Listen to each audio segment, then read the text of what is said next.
Capital TV देख रहे हैं आप। मैं हूं आपके साथ हर्ष भारद्वाज। कैपिटल टीवी के इस खास शो बात पते की में आपका बहुत बहुत स्वागत है। बात उत्तर प्रदेश की सियासत की ही करेंगे, जहां पर अखिलेश यादव लगातार ये कह रहे हैं कि लोकतंत्र खतरे में है।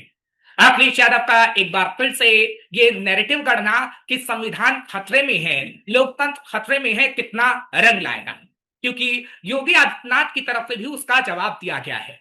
क्या अखिलेश यादव ये सोच रहे हैं कि 2027 में उनका ये नैरेटिव काम आ पाएगा? आज इसी मुद्दे पर चर्चा करेंगे। दो खास मेहमान मेरे साथ जुड़े हैं। बीजेपी से वीनू एनन साहब हैं। वीनू एनन साहब, आपका बहुत बहुत स्वागत कर रहा हूं, आप मेरे साथ जुड़ रहे हैं, आपने समय निकाला। साथ ही साथ अधिकार पार्टी से मेरे साथ इस वक्त जुड़ रहे हैं असलम बेग साहब। असलम बेग साहब, आपका भी बहुत बहुत स्वागत है। आप विपक्ष का पक्ष रखेंगे और सत्ता पक्ष का पक्ष वीनू मेनन साहब रखेंगे। क्या कहेंगे बीनू मेनन साहब, क्योंकि बीजेपी पर लगातार समाजवादी पार्टी हो, कांग्रेस हो, तमाम विपक्ष ये आरोप लगा रहे हैं कि लोकतंत्र की हत्या हो रही है और संविधान को पूरी तरीके से खत्म करने की कोशिश हो रही है।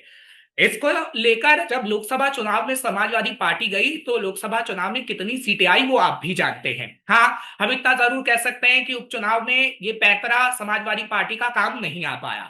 लेकिन वाकई कहीं लगता है आपको कि एक बार फिर से जब समाजवादी पार्टी पीडीएफ फॉर्मूले, संविधान और लोकतंत्र का नैरेटिव लेकर जा रही है तो आपको खतरा है? तो देखिए, ये समाजवादी पार्टी हो चाहे वो पूरा विपक्ष हो, इनका क्या है। अगर इनके मुताबिक रिजल्ट आता है, कहीं पे ये सीट जीतते हैं तो वहां पे ऑल इज वेल।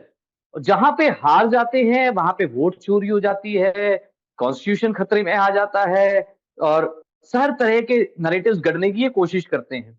और ये अखिलेश यादव किस संविधान की बात करते हैं, किस कॉन्स्टिट्यूशन की बात करते हैं? वही जो टैक्स पेयर्स का पैसा लेकर सेवाई महोत्सव अपने एंसेस्ट्रल गांव में जो है सिपाही महोत्सव मनाते हैं। 1234 करोड़ रुपए जो है 2012 से 2016 तक उन्होंने टैक्स पेयर्स के पैसे को उड़ाया। क्या इसको डेमोक्रेसी कहते हैं? क्या इसको डेमोक्रेसी कहते हैं कि अतीक अहमद जो है, जिन उनके वहां पे कोई पुलिस कर्मी जाते हैं, उनको स्टेशन में बुलाया है, उस पुलिस कर्मी को मार दिया जाता है, उनकी खाल उधेड़ कर उन्हें चौराहे में छोड़ दिया जाता है। और वही अतीक अहमद जो है फिर पुलिस वालों को घर पे बंधक बना लेता है और मुलायम सिंह जी कहते हैं तुम्हारी मेरी कसम, उन पुलिस वालों को छोड़ दो। क्या ये कॉन्स्टिट्यूशन है? क्या ये हमारे देश का संविधान है? ये गुंडे और माफियाओं का साथ देना इनके लिए संविधान है। और इन्हीं के पिताजी हमारे स्वर्गीय जो मुलायम सिंह जी है, क्या कहते हैं जब बलात्कार जैसी घिनौनी क्राइम होते हैं तो कहते हैं लड़कों से गलतियां हो जाती हैं। क्या इसको ये कॉन्स्टिट्यूशन कहते हैं? क्या इसको ये डेमोक्रेसी का नाम देते हैं? डेमोक्रेसी आज जब देश, आज प्रदेश विकास कर रहा है तो इनको बड़ी पीड़ा है, इनको बड़ी वेदना है। ये इन माफियाओं के साथ है जो तालाब की जमीनें, सरकारी जमीनें सब कब्जा करके, जो इनके गुंडे, जो इनके सरगना, इनके जो गुर्गे हैं, सरगना है, यही लोगों ने इन चीजों को, सरकारी जमीनों को अवैध कब्जा करा है। आज वो जमीन कब्जे कब्जे की जमीनें जब छूट रही हैं, जी। कई करोड़ों रुपए की जो जमीनें जब सरकार को मिल रही हैं, इनको वेदना हो रहा है। क्यों? इनके जो गुंडा गुंडा जो टीम है, इनकी जो फिरौती वाली टीम है, ये आज इनका बिजनेस जा रहा है। फिरौती का बिजनेस बंद हो गया है। आज देखिए ना, यूपी में कितना चौगुना विकास हुआ है। आज इंडस्ट्रीज की सेटअप देखिए जो हुआ है, जो यूपी से एक्सपोर्ट हो रहा है। 1,86,000 करोड़ रुपए का एक्सपोर्ट ग्रोथ हुआ है बिहार में, सॉरी ये उत्तर प्रदेश में। अगर ग्रोथ रेट देखा जाए जो प्रदेश में ग्रोथ रेट भारत, पूरे भारत के ग्रोथ रेट को एक्सीड कर गया है। भारत का ग्रोथ रेट 11.76 है और प्रदेश का आज ग्रोथ रेट 12.18 है। इन सब से वेदना है, इन सब से जो है पेट दर्द है विपक्ष को कि भाई प्रदेश विकसित हो जाएगा, विकासशील हो जाएगा तो इनकी जो ठीक है। इनका जो असलम बेग, आपने नरेटिव सुना है कि वो गढ़ना असलम खत्म हो बेग जाएगा। साहब, बीनू मेनन साहब ये कह रहे हैं कि विपक्ष के पेट में दर्द इसलिए होता है क्योंकि उनका अपना बिजनेस नहीं चल पा रहा है। अवैध अतिक्रमण पर कार्रवाई हो रही है। एक नैरेटिव जो आप गढ़ रहे हैं वो जनता को भी समझ में आ रहा है, चाहे तमाम विपक्षी पार्टियां हो, कांग्रेस हो, समाजवादी पार्टी हो, तमाम विपक्षी पार्टियों हो, आप भी विपक्षी पार्टी से ही हैं। क्या कहेंगे इस बारे में, क्योंकि क्या वाकई ऐसा है और एक नैरेटिव आप लोग गढ़ने का काम कर रहे हैं जिसे बीजेपी नकार रही है? जी बिल्कुल। मैं अभी उनकी बात को सुन रहा था हम्म। और जो बता रहे थे कि सपा पार्टी का जो नैरेटिव सेट किया जा रहा है, हम्म। और उन्होंने अपनी बात में ये भी कहा कि अतीक अहमद जैसे गुंडे के ऊपर कार्रवाई करती है। मुझे बड़ा दुख हो रहा है ये बात सुन करके कि अतीक अहमद, जिसको उत्तर प्रदेश की जनता ने सांसद के रूप में कई बार चुना, कई बार विधायक के रूप में चुना, और पुलिस कस्टडी में उनके ऊपर जानलेवा हमला हुआ, हम्म। उसको लगा कि जिस तरह से वो जो हमलावर थे, पूरी तरह से लगा था कि टीवी कैमरे के अंदर में मौजूद था, वहां पूरा कैमरा लगा हुआ है, वहां अतीक अहमद को मारा गया, और अब कह रहे हैं कि वो गुंडा था। तो ये बेहद दुर्भाग्यपूर्ण आपको बात अतीक है, अहमद से और सहानुभूति इसलिए है? है, ये आपको अतीक इसलिए अहमद है से कि उनका सहानुभूति है? नाम अतीक अहमद है। हम्म। अगर उनका नाम अतीक अहमद नहीं होता, उसके हम्म। नाम के जगह कोई और नाम होता, तो फिर इतना बड़ा नहीं होता। चूंकि हम्म। ये टैग लगा देना कि अतीक अहमद बहुत बड़ा गुंडा था, हम्म। और मुलायम सिंह के बारे में बताए कि लड़कियों के बारे में ऐसा बोले, तो ये सब मुद्दा मैं समझता हूं कि ये पूरी तरह से सोच समझकर बात आनी चाहिए। रही बात आज के पैनल पे समाजवादी पार्टी का प्रवक्ता नहीं है, और हम्म। मैं अपना अधिकार पार्टी के राष्ट्रीय महासचिव होने के नाते मैं एज ए विपक्ष के रूप में आपके साथ खड़ा हूं, बात कर रहा हूं। जी। तो ये पूरी तरह से भारतीय जनता पार्टी का अपना एक फंडा होता है कि लोगों को किस तरह से बताएं और कैसे लोगों को बरगुलाएं। हम्म। विकास की गति कितनी है उत्तर प्रदेश के अंदर में, ये तो हम लोग देख रहे हैं, नजर के सामने है। अब रही बात कि उत्तर प्रदेश में समाजवादी पार्टी का जो मुस्लिम और माई समीकरण, यादव वोट का जो समीकरण है, जी। उसको लेकर के शायद मुझे लगता है कि भारतीय जनता पार्टी के अंदर में थोड़ी बेचैनी होती है। हम्म। लेकिन जब विकास की अगर बात है तो विकास ठीक है। के मुद्दे पर आना चाहिए, मैदान में आप आइए, और अतीक आज अहमद सामने का नाम समय आना लेकर है, वोट पाइए। आगे देखिए मुकाबला आप होगा उसका। अतीक अहमद का नाम लेकर वोट पाइए और वो हिंदुओं का नाम लेकर वोट पाएंगे, ये तो चल रहा है। मैं ठीक कह रहा हूं? बिनु मेनन साहब क्या यही बिल्कुल। चल रहा है? वो अतीक अहमद से सहानुभूति जता देखिए, रहे हैं और नहीं, देखिए मुसलमानों को देखिए बताना चाह रहे देखिए, हैं। अतीक अहमद इतने ही पाक साफ थे, तो ये जेल में किस चीज से थे? मुख्तार अंसारी बंदूक लहराते थे ओपन जिप्सी में, इनकी तो वीडियोस वायरल है। इनके जी खिलाफ जो कार्रवाई करने वाले एसपी, उस एसपी को टॉर्चर हाँ, किया बोलिए गया, असलम बेग साहब। एसपी को ऊपर मुकदमा दर्ज किया गया। और जहां तक विकास की बात है, हम्म। देखिए यूपी में अकेले 96 लाख एमएसएमई खुले हैं, हम्म। और जो योगी राज के बाद 60 लाख नए नौकरी आई हैं सिर्फ इंडस्ट्री से। 14,000 नए फैक्ट्रीज जो है 2007 के बाद यूपी में रजिस्टर हुई हैं। 14,000।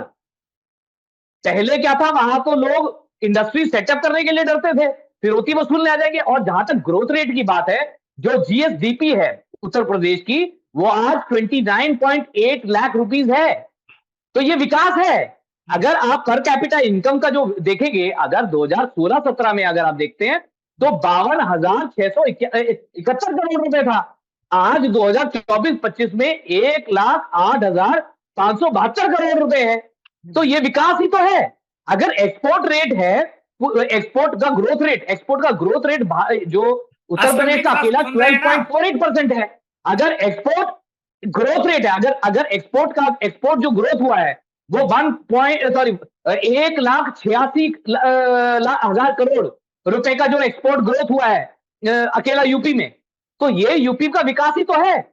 अगर यूपी में क्राइम घट गया, तो ये यूपी का विकास ही तो है। अगर तो आज ये असलम बेग साहब, कुख्यात इसमें अपराधी, इसमें कौन सा आंकड़ा झूठा है बिनु मेनन साहब का? वो तो आंकड़ा दे रहे हैं। आप अपनी ऑडियो भी ऑन करिएगा असलम बेग साहब, ऑडियो ऑन करके बताइएगा अगर मेरी आवाज आप तक पहुंच रही है, कि ये जो आंकड़ा दिया जा रहा है गलत तो नहीं है। योगी सरकार भी ये आंकड़ा दे रही है कि भैया इतना विकास हुआ है, इतनी हमने सड़कें बनाई हैं, इतने स्कूल खोले हैं, इतने अस्पताल खोले हैं। तो अब भी आप कहते हैं कि यहाँ उत्तर प्रदेश का विकास नहीं हो रहा, हिंदू मुस्लिम ये मुसलमानों की आंकड़ा बात होती है। किसका है, ये उनसे पूछा जाए। क्या योजना आयोग का आंकड़ा है? ये आंकड़ा कहाँ का है? किस संस्थान से द्वारा आंकड़ा दिया गया? चलिए, आंकड़ों की बात कर रहे हैं तो मैं आपके पास पूछना चाहता हूं, जो अतीक अहमद के बारे में उन्होंने कहा कि वो गुंडा नहीं था, पाकसाफ नहीं था, तो क्या था?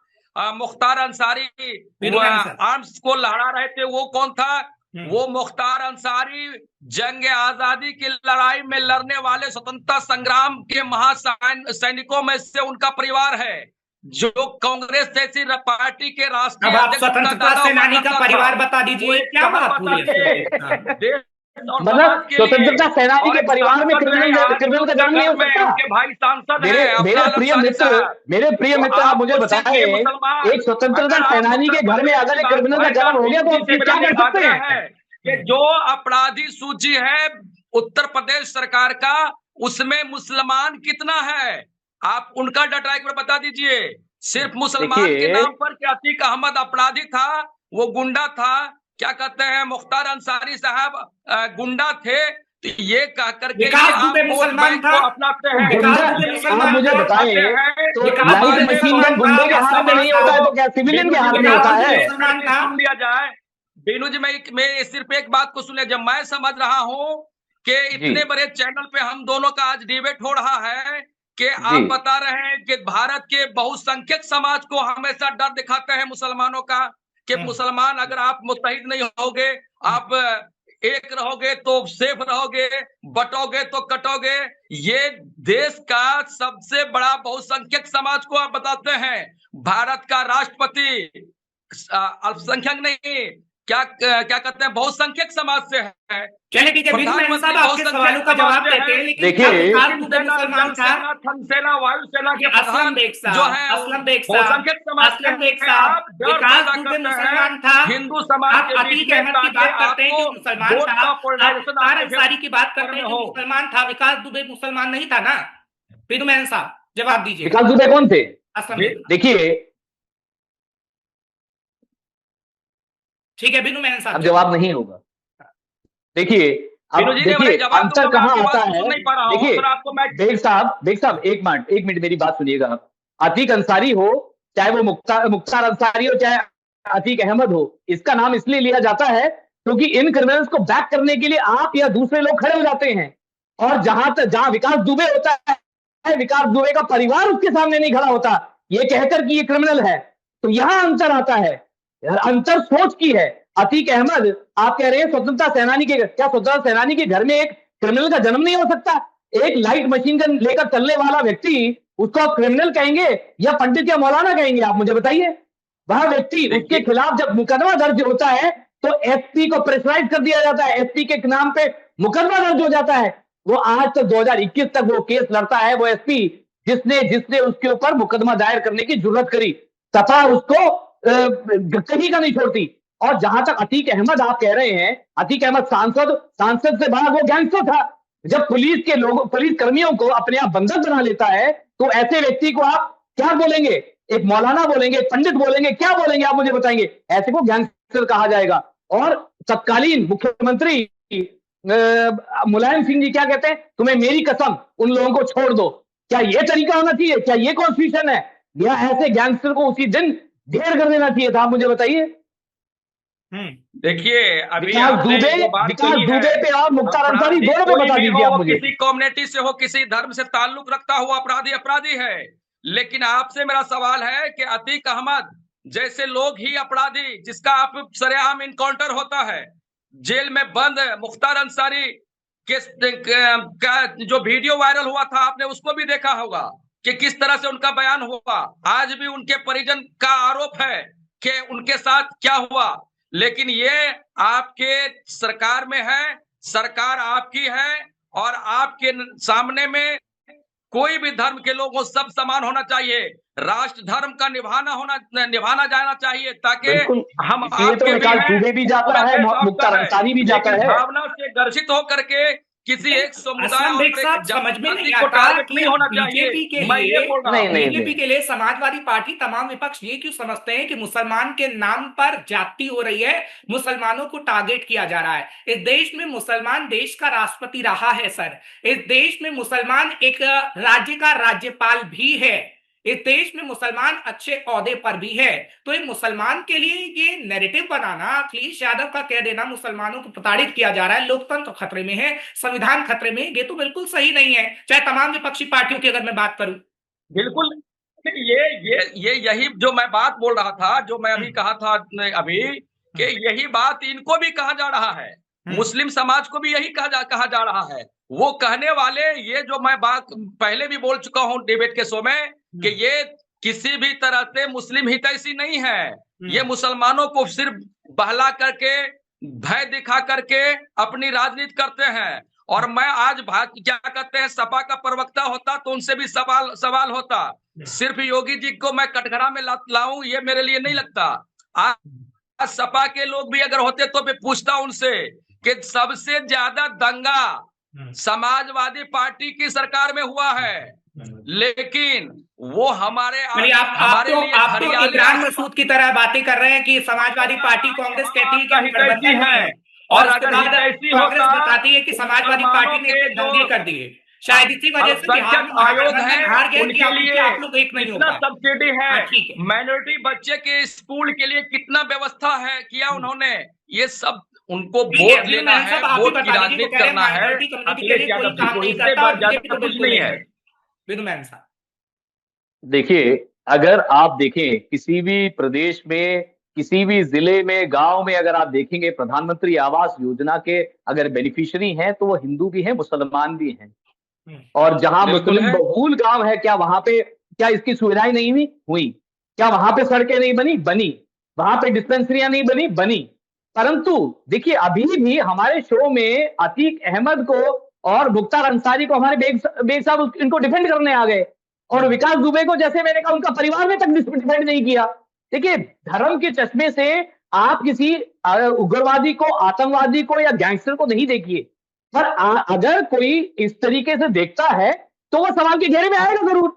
आप देखें, इनके जनाजे में लोग जो है सारे इकट्ठे हो जाते हैं, चाहे वो आतंकवादी हो, चाहे वो गैंगस्टर हो, इनके जनाजे में आप सारे इकट्ठे हो जाते हैं। तो सवाल के घेरे में अपने आप को खुद लाने वाले मुसलमान कम्युनिटी है। आपने देखिए, आप एक पार्टी के बेग साहब आप एक पार्टी के नुमाइंदे हैं, आपने भी क्या किया? आपने कहा अतीक साहब सांसद थे, अतीक साहब चाहे सांसद थे चाहे कुछ भी थे, वो गैंगस्टर थे, इस बात से कौन नकार सकता है? अंसारी को आपने कह दिया कि वो एक फ्रीडम फाइटर के पुत्र हैं, तो फ्रीडम फाइटर का पुत्र जो है लाइट मशीन गन लेके चलता है दूसरे गैंगस्टर को मारने के लिए, क्योंकि वो बुलेट प्रूफ व्हीकल में जा रहा है, तो ऐसा व्यक्ति आप गैंगस्टर कहेंगे या उसको कोई पंडित के मारने की उपाधि दे देंगे आप? जल्दी से जवाब। ये अंतर आता है। और जहां तक विकास की बात है, तो माइनॉरिटी का बच्चा मेजॉरिटी का बच्चा नहीं है। हर बच्चे का, भारतवासी का विकास होना चाहिए, उसको मेन स्ट्रीम में जुड़ना चाहिए, उसको एजुकेशन मिलना चाहिए, उसको हेल्थ सुविधाएं मिलनी चाहिए। असलम बेग साहब, आपने जो बात कही अभी बिनू जी, ये मैं इस बात का ये नहीं कर रहा हूं, मैं उनके समर्थन की बात नहीं कर रहा हूं। आप जो लाना चाहते हैं कि ये अतीक अहमद अपराधी था, अभी आपने कहा कि जनाजा में शरीक हो जाता है, जहनियत की बात कर रहे थे कि उनका सोच ऐसा होता है। आपको ये भी याद रखना, चूंकि नेगेटिव के अगर परोसेंगे जनता के बीच में तो नहीं चलना है, आप पॉजिटिव बात भी रखिए। आप मुस्लिम समाज ने की वो भी बात रखिए कि जब हमारे देश के ऊपर आतंकियों का हमला हुआ था तो हमारे लोगों ने, हमारे उलमाओं ने भारत की मिट्टी में उसे कफन दफन होने के लिए भी इजाजत नहीं दिया था। तो हमारा कहीं से भी, इस्लाम का कहीं से भी ताल्लुक आतंकवाद से नहीं है। इस्लाम शांति और अमन का मजहब है। नहीं कहता कि कोई किसी मुसलमान का ताल्लुक आतंकवादी के साथ है या नहीं है। समर्थन नहीं कर समाजवादी पार्टी जो हमारे लिए खतरा हो सकता है। एक व्यक्ति का खून इंसानियत का खून है, इसीलिए मुसलमान हमारे देश का हिस्सा है, सकता। लेकिन अतीक अहमद और मुख्तार अंसारी के ऊपर ये टैग लगाना कि वो अपराधी था, आज भी उनके अपराधियों के ऊपर बड़ी फांसी तो हो जाना चाहिए था ना। मैं पुलिस के सामने मारा गया था, पुलिस कस्टडी में मारा गया था। तो ये भावना से ऊपर उठना पड़ेगा देश की तरक्की, समाज की तरक्की के लिए। आप अतीक पर आ गए, मुख्तार अंसारी पर आ गए। फिलहाल आपने भी तो विकास दुबे का नाम थोड़ी लिया, जिनकी गाड़ी पलट गई। और असलम साहब, आपसे मुलाकात होगी, जरूर हम चर्चा करेंगे, विकास का मुद्दा भी होगा। फिलहाल समय मेरे पास इतना ही था, माफी के साथ आपका बहुत बहुत शुक्रिया।